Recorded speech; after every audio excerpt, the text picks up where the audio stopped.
I walk to most places because, being severely visually impaired, obviously I can't drive. I walk at night during summer, which lasts anywhere from April to October if we're lucky. This is probably not the safest idea, but I'm from Texas, so temperatures of 100 degrees aren't unusual. One of my usual destinations was a convenience store a few blocks from my previous home. I set out one night normal to get myself some Pepsi and a candy stash. Our town isn't very big and most people drive everywhere. It's very unusual to come across anyone else on my route to the store, but that night a man appeared out of nowhere and started talking like he knew me. He asked me where I was going, and I told him. It wasn't unusual for people to keep watch on me, because hard of hearing blind girl with forearm crutches. This guy had no reason to be there, was walking way too close beside me. He asked me where I was going, and I told him just in case I was overreacting. I sped up as much as I could since this part of the route is very dark with only a subway that had been closed for the night. He definitely wasn't there for a $5 footlong. I tried to appear calm, though the alarm bells were ringing, and I was shaking to the point I was afraid I would drop a crutch, which was probably the worst thing that could happen right then, especially after he started asking what I liked in the bedroom, and he could easily have had his way with me in a ditch and no one would have known. I felt sick but continued my walk. The store was only about 20 yards away, and I knew the guy that was working the graveyard shift. I got safely inside. My friend handed me a bag to carry my stuff in. When I got up to the register, he began speaking loudly enough that my ears hurt, and I had to turn my hearing aids down because it hurt my ears. "Hey, Sweets, did you ever find my 3DS?" I played along and he opened the half-door thing, and I sat on the stool like it was normal. The creepy dude came over and slammed his Bud Light and a 10 on the counter. After being handed his change, he went outside. He's still out there by the ice machine. After about 20 minutes, he still hadn't left. My friend called his manager, and after explaining the situation, she told him to lock up and run me home. He did, and even walked me to my door. I got my key in the door and we stepped inside. Catherine said to give this to you. He handed a keychain and showed me how to lock and unlock the pepper spray. Call us before you come from now on. He's come in after you for the last 4 weeks. He left and I made sure every door and window was locked. So creepy dude, let's never meet again. My boyfriend, 23-year-old male, and myself, a 23-year-old female, recently decided that we wanted to take the new tent we bought on its first trip. The tent was one that hooks up to your car to provide more storage space, and we were very excited to try it out. We had planned a kayaking trip the next day at a kayak rental shop. It was supposed to be nice, inexpensive, outdoorsy weekend getaway. We tend to book things last minute, so all the state parks and professional campgrounds were full. This led us to a website that is essentially an Airbnb for campsites. The place we chose was a 100-acre property, just 20 minutes south of the kayak shop. Of all the sites in there, it was described as having working bathrooms, showers, it allowed for campfires, and all the sites were car accessible, important for a car-dependent tent. This site was also the most reviewed in the area with 3 5-star reviews. The area was very rural, so we did not think much about the low number of reviews for any of the campsites. The renter was Mary, who only ever texted us updates, but seemed sweet. We started out our 2-hour drive a bit later than anticipated, which put us behind the 11 a.m. time we had originally informed the host, but we tried to keep her updated with the new schedule as we went along. She just told us to let her know when we arrive at the address she sent us. We arrived to the address and are greeted with the barn from the pictures. It had string lights all over it, seemed fairly new and just had a nice feel to it. We sit in the car for a minute and struggle with cell service to text the host to let her know we had arrived. 10 minutes after our text sends, a sweaty man appears to be in his 60s pulls up in an ATV. He lets us know he is the father-in-law to Mary, and she is busy taking care of the seasonal harvest and sent him instead. He let us know we can take the car anywhere on the property and offers to show us around in the ATV. My boyfriend, visibly uncomfortable, declines the offer and asks a few more questions about the woods and how far into them we're allowed to take the car. Anywhere. There are no designated campsites.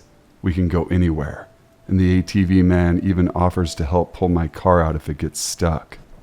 We ask one final question about cell service, and he jokes that if we are from around here, we will understand that reception works better on one side of the barn than the other. I am from around here and thought it was funny, but once he said that I realized he didn't have any ounce of an accent from here, like he should. Eventually he leaves and we began exploring the property on foot. The barn is nice and maintained. It was fully lit in the middle of the day with string lights decorating the interior as well. It is insulated and has a working kitchen. The only warning we got was to not drink the water. It seemed like a place that would host small 50-guest weddings. We walked past a shed out behind the barn to get to the trails that ran through the woods. After going through a hike that my car would have never survived, we decided it might just be best to camp by a small creek. We decided it might be best to just camp by a small creek. We choose a spot on the side opposite the barn. We were still within walking distance, but we used my car as a buffer to feel a bit more isolated. We chose our spot and then got into the main town to eat and walk around. We messaged Mary about the fire policy, and she tells us that they will deliver a fire ring to the barn for us to take to camp.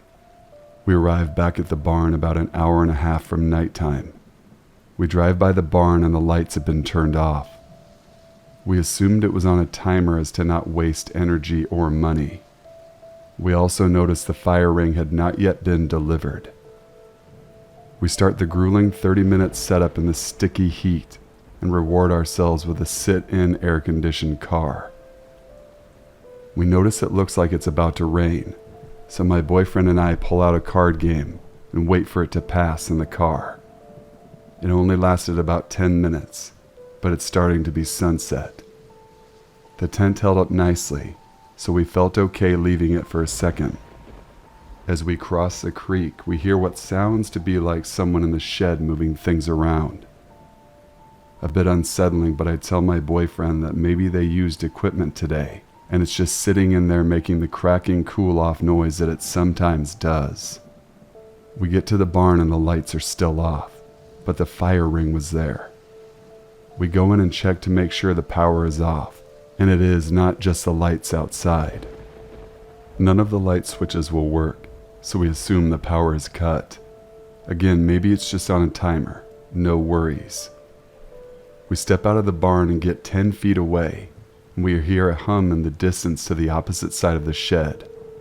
The power to the barn is then restored. We change directions to use the bathroom. As soon as we step inside, the power cuts.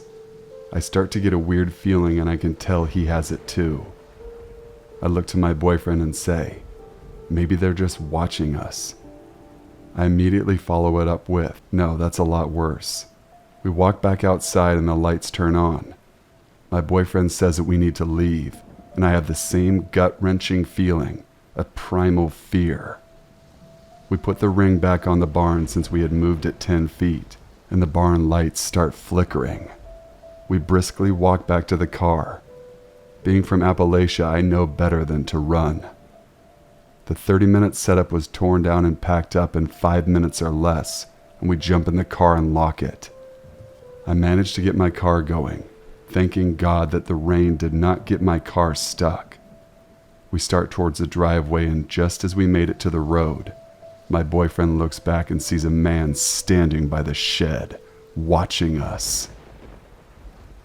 As soon as my car pulls off onto the road, We get a text from Mary letting us know that the fire ring is outside of the barn. She also informs us that we are welcome to stay in the barn if the rain had messed up our camping experience. We arrive at a nice hotel willing to splurge for safety. At this point, it's 10 p.m. at the earliest. A sweet older lady checks us in. Desperate for validation and just comfort from anyone, we tell her what had just happened to us at the campsite. She looks genuinely shocked. She asks if we had seen the news lately, which we both respond that we had not. The lady tells us that the couples in the state had gone missing. All of them had gone camping. 3 couples were truly missing, and one was recently found on the side of the freeway slashed to near death. They are, to the time of my posting, still recovering in the hospital. We couldn't find any more articles about where in the state, but the look on the lady's face suggested it was near us. We get to our room and text Mary back to tell her we are not staying. Thank you for staying with us. We lock the door and I break down into tears. I will not forget that feeling I had in the barn. The primal fight or flight feeling, and the feeling of being watched. I felt it in my throat just writing this.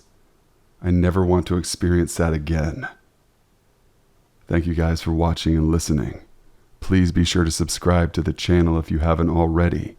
Make sure to leave a like on the video as well. If you want to have your story featured on an upcoming video, email it to thesinfulsavant@gmail.com. I'll leave a link to my email in the description box below as well. Until we meet again, stay sinful.